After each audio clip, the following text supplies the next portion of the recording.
that argument kind of that went back and forth. It seemed to really the transformative nature of the tattoo, which can be argued because of the artistic expression of it. The argument seemed to really hinge on the fact that and the decision that she didn't get any money for it. Yeah. That's a key point in this. And it's actually, I was kind of reading up on this case again ahead of coming on here. And I read that Sedlick had actually had someone use one of his images before as a tattoo of Miles Davis. And he'd contacted the tattoo artist, but this particular one had only like 3 followers on his Instagram. So basically, in that case, he'd given that artist a kind of retrospective license, as he called it, and almost said, okay, yes, that was my image. I wish you'd asked my permission, but you're clearly like, you're just establishing, it's like a small thing. But for him, it was Kat Von D's status and I think reach on social media that really differentiated it for him.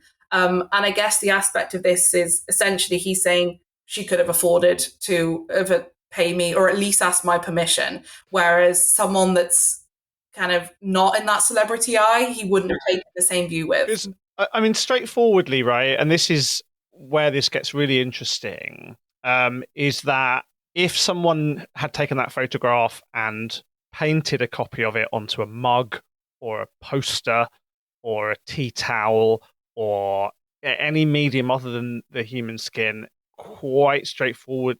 I mean, maybe I'm oversaying, but it feels like that's a much more obvious case of infringement, right? And for a long time, I mean, my friend Marissa Koukoulas, who's an amazing tattooed lawyer in New York, has been writing about this stuff for years as well. And she wrote about some of these other cases we'll get onto in a second, years and years ago.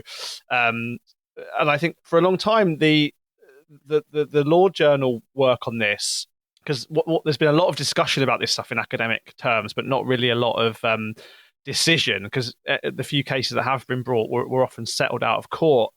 And they were settled out of court because the general consensus was that copyright law, really by a sort of plain reading of it, does apply quite straightforwardly to tattooing if you treat tattooing as the same kind of practice as painting or drawing or printing or etching or photocopying, because any other medium than the human skin, this would be a quite straightforward win for Sedlick, almost certainly. I mean, it's a bit more complicated than that, obviously, at the edges. I guess maybe we'll talk about that Warhol case. But like the sense among lawyers for a long time, or legal theorists at least, for a long time has been, tattooists shouldn't be copying other people's designs because technically it is. And then whether it should be or not is another question. I mean, this is something that I wrote about in my PhD thesis a long time ago.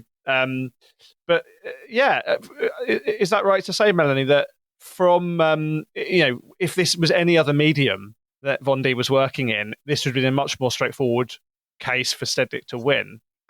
Yeah, I think absolutely. And this is where I feel really conflicted as a tattooed person, because as you say, if we were talking about a painting or a t-shirt or a mug or anything like that, this would have been infringement.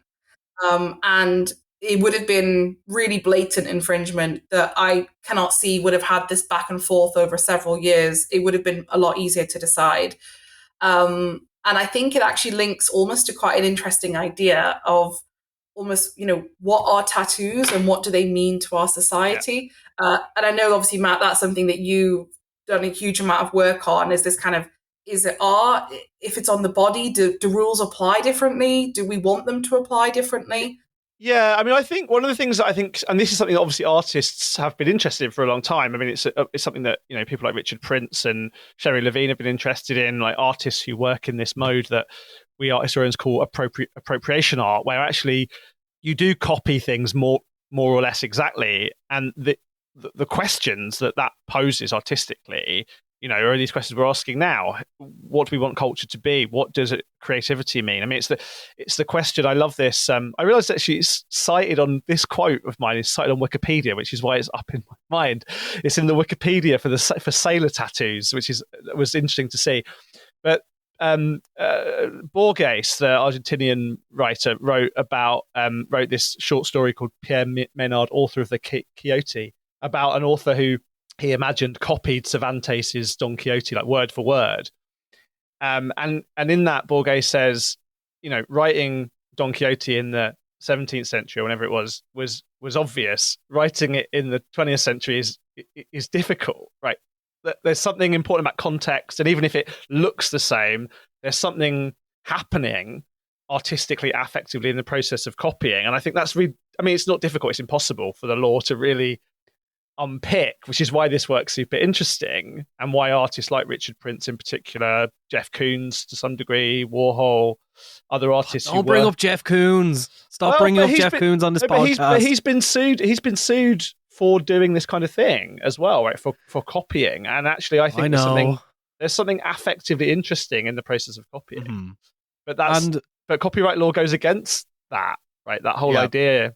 And like for me, definitely from like an artistic perspective, from like say stuff that I make personally, quite often it is ripping off other people and trying to create this transformative work from stuff that already exists. But I want to ask to talk a little bit about what sort of judicial precedents does this set, but also like what does this mean for tattooing in the sense of like artists that render fairly accurate portraiture of like already existing people and already existing photographs, but also then does this kind of get rid of the idea of a kind of implied copyright for people who are creating designs? Like a lot of tattoos that I have are designs done by other people. For example, the Dan Higgs mage that I have on my shin, can't imagine Dan Higgs is gonna kick up about the copyright of his design.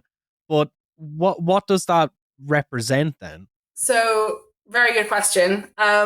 So there's some reassurance here in that the judgment that actually came down sidesteps a lot of these conversations. So there was a Supreme Court decision in the US at the end of last year, whilst the Kat Von D case was ongoing, relating to an Andy Warhol dispute. And the facts are kind of irrelevant to this, but the main idea was this kind of idea of precedent or like legal rule that's important and handed down. And in that, they were saying that just because you add a new meaning or a new purpose to something does not inherently make it transformative. So what they were saying there was this has to be done case by case, and you have to demonstrate something beyond just it's in a new context or I've put my own spin on it. So that meant that the argument that Kat Von D had been making around this transformative fair use, when she came to the jury trial in January, that's not the argument she put forward anymore, because essentially it had been, we refer to it as kind of foreclosed. It was basically a moot point. Like she was going to lose if she said that, so she had to try a plan B. And instead, what the jury were looking at was this, like the similarity. Basically, was this substantial similarity? Similar copying. Sorry, too many S's there for me. And the jury decided that the two images were not sufficiently similar. So they've gone down that road. And they were also looking at this idea of kind of the commerciality and whether or not she'd infringed the image by sharing it on social media when she then shared the original photograph as the reference image. And again, they decided that she hadn't.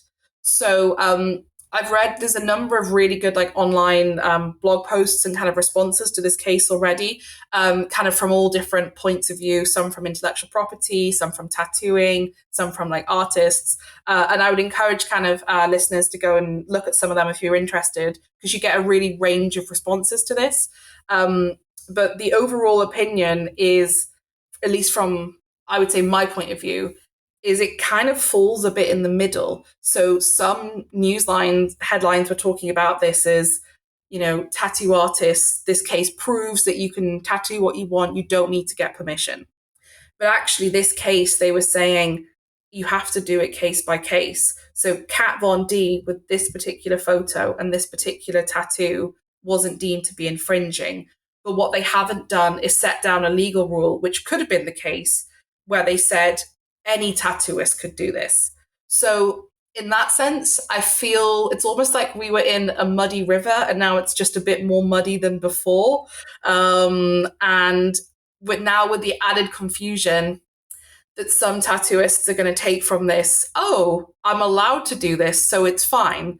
And some artists are potentially going to be even more wary and litigious, meaning they want to try and stop you doing this. So I think, if anything, it's just kind of kicked a hornet's nest. So in terms of what does this mean going forwards, very little in a legal sense for other people. And particularly in this country, it doesn't have a direct legal kind of bearing.